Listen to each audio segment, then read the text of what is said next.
اذا نربطوا احداث الروحيه بالحكومه نربطوها بنقاط. النقطه الاولى احداث الروحيه صارت نهار 9 صح ولا لا؟ نهار 9 ابريل. نهار 8 ابريل شكون يمشي يقول لي الباشا خالد السبتي وين؟ باشا خالد السبتي في فرنسا مش لحظه.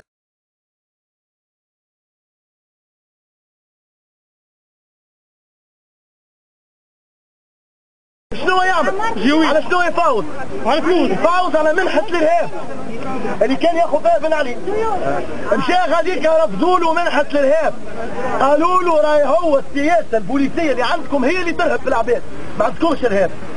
في عوض يعمل انيولاسيون، في عوض يعمل ياخذ ريزرفاسيون ويروح، عمل انيولاسيون للريزرفاسيون وقعد يدور سبحان الله بين رفض المطلب والبرومونات اللي يعمل فيها هو صارت احداث ارهابيه في تونس باش تعيط له نفس اللجنه اللي كان بحداها هو وتقول له راهو عندك ارهاب في بلادك اجي خذ منحه الارهاب. وانا مسؤول على كلامي ونتحمل شنو عواقبه. اللي اقوى من هذا نعاود نرجع لكم من الاول. فما 3 حاجات 3 فما ارهابيين، فما تيران، وفما عناصر امن باش تصير مواجهه والا مطارده. في الحاله الاولى في حاله المطارده انا عندي سلاح من عنصر الامن وانت عندك سلاح من الجزيرات، سلاحك متلفت غاديكا كي تدوروا باش تضربني الكرتوشه باش تجيني من فوق اللوطه. الشهداء اللي ماتوا من الجيش الوطني قبل كل شيء فيها تحيه للشهداء اللي ماتوا في الجيش الوطني الله يرحمهم شهداء الوطن اللي ماتوا بالكرتوش في الظهر.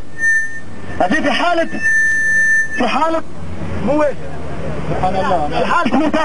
في حالة مطاردة إذا هو باش يدور ويضربني بالسلاح، في حالة مطاردة إذا هو باش يدور ويضربني بالسلاح كرتوشة بتجيني من فوق اللمة. كيف تقول لي حالة مواجهة ما يسالش، هو مقابلني وأنا مقابله بالسلاحات. زود. الأولى. الثانية وين التحليل الجيني للرصاصة اللي تقاتلت بها الشهداء من الجيش والشهداء اللي موجودين غاديك؟ وين التحليل الجيني للرصاصة؟ كل رصاصة تخرج من الصبطانة نتاع السلاح تخرج فيها امبرانت تخرج فيها امبرانت. الامبرانت هذيك جوستيفيه وملصقة ومعلقة ومحطوطة في الكراسة اللي يخرج منها أي سلاح. معروفة الكرتوشة هذيك منين خرجت؟ وين الكرتوشة؟ كيما كرتوشة حلمي اللي توفى بحذانا قدام جامع الفتح نهار 13 نهار الخميس 13 وعام 3 العشية ما فهماش. كرتوشة محمد الحنشي نهار 26 فيفري في القصبة ما فهماش. وزيت تسقط الكرتوشة هذيا في الروحية. شكونهم اللي ماتوا؟ الور لا اللي ماتوا واللي جبدوا السلاح واللي عملوا الاحداث هذيك هما القناص اللي لوجوا عليهم. اكيد هما القناص اللي ما فهماش.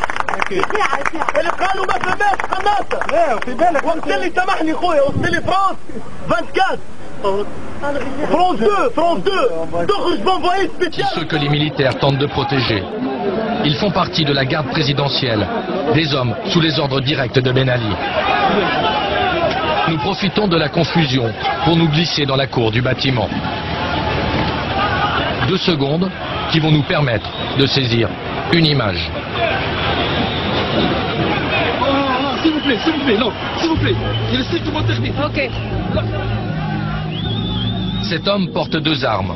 Dans son dos, une mitraillette. Devant, caché sous une couverture, un fusil de précision, de tireur d'élite. تصور في انسان هذا ساك وهذا سنايبر لا ساك وحدها هذا سنايبر وساك وبيرتا يوزي على جنب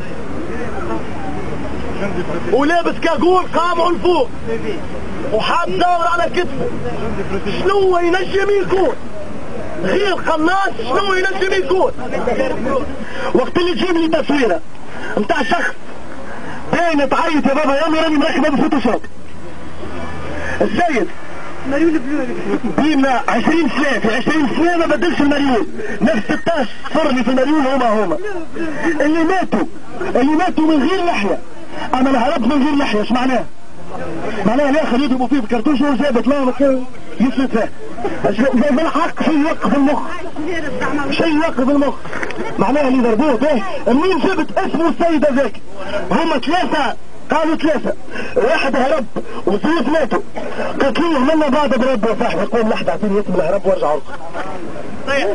شنو بالضبط شنو بالضبط ما نعرفش انا شنو المقياس اللي تقيسوا به في غباء الشعب عندكم. نفس التلفزة نفس القناة اللي صورت وقالت راهم 3 عناصر ارهابية بدرجة كبيرة من الحماقة والغباء تعاود تنجم ترجع تصور مع نفس اللواجيس اللي قال راهم 3 وتصور مع نفس الناس اللي حضروا في اللواج وتصور مع نفس الناس اللي حضروا في محطة اللواج وقالوا مرة أخرى 2. وين الثالث وين مشى؟ الإرهابي اللي تتفن المرة الأولى في وجهة غير معلومة وبعد 3 أيام تعاود تتفن في مصر. شكونه؟